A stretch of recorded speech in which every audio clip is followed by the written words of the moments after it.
Hello दोस्तों, कैसे हो। एसएससी जीडी 2025 वालों स्लॉट बुकिंग के बारे में बता देने वाला हूँ। देखो भाई, आपका रिटर्न एग्ज़ाम पहली बात कैंसिल हो गया है, ठीक है, उसको आगे कर दिया। इसके पीछे रीज़न है भाई, रीज़न है जो इस साल बच्चे के अभी तक आधे ऐसे बच्चे जिनकी अभी ज्वाइनिंग हुई नहीं है भाई।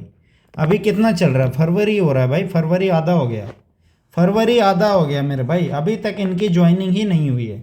वो ट्रेनिंग 12 महीने होती है। अगर ये इस बार जाएंगे, ये अगले फरवरी 2027 में इनकी ट्रेनिंग ख़त्म होनी है। तो आप खुद सोचो, इसलिए आपका एग्ज़ाम आगे होगा। आपका एग्ज़ाम मार्च में होगा, मार्च समथिंग, मतलब 8-10 के आसपास के रूल नंबर तक आ जाएगा आप लोगों तक, ठीक है। तो ये बात है भाई, अभी आपके पास ऑनली 30 दिन बचे भाई। 30 दिन में ऐसा रगड़ा ठोको भाई कि इतिहास याद रखेगा, आप लोगों को परेशानी नहीं आनी चाहिए फाइनल में। ध्यान रखना, इस बार अभी बहुत सारे बच्चे ज्वाइनिंग के टाइम ट्रेनिंग में बाहर निकाले हैं।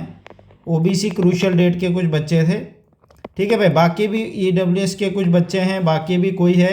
आधे ऐसे बच्चे हैं जिनकी कटेगी, जो जिनका मतलब ओबीसी बन गया है बट वो स्टेट का है और सेंट्रल लेवल में उनकी कास्ट सेंट्रल लिस्ट में फॉल नहीं करती। एक सेंट्रल लिस्ट होती है कास्ट की, उस कास्ट में इनकी कास्ट आनी चाहिए। अगर नहीं आती है तो उनको भी दिक्कत आएगी, क्योंकि आपका करेक्टर सर्टिफिकेट ही नहीं बनेगा, आपका वो साइन ही नहीं उन बच्चों को भी करके दे रहे हैं, ठीक है।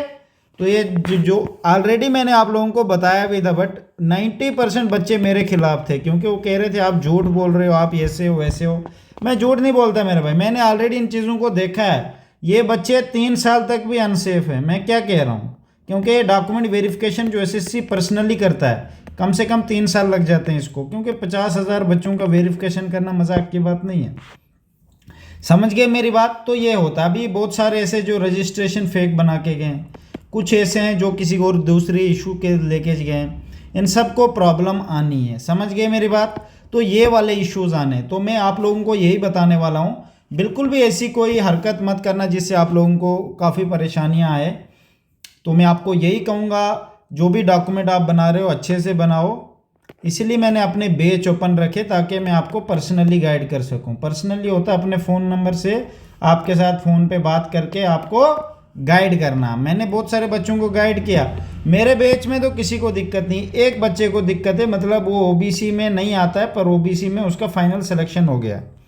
तो अब मैंने उसको कहा, देख भाई तू चले जा, बाद में देखेंगे क्या होता है क्या नहीं होता है। रिस्क तो है, बट क्या कर सकते हैं। अब रिस्क से नहीं लोगे तो क्या करोगे, घर में बैठ के क्या करोगे, ठीक है।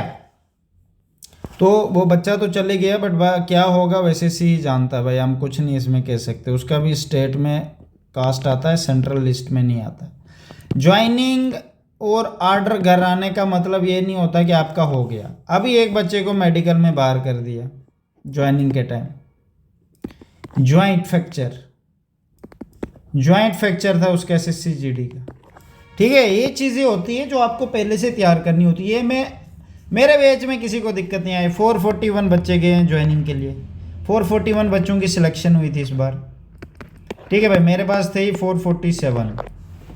तो आप खुद सोच सकते हो, ओनली 6 बच्चे फाइनल लिस्ट में नहीं आए हैं, बाकी सबकी सिलेक्शन हो गई है। सिलेक्शन हो गई है। अब बाकी मेरी तरफ से बेस्ट ऑफ लक।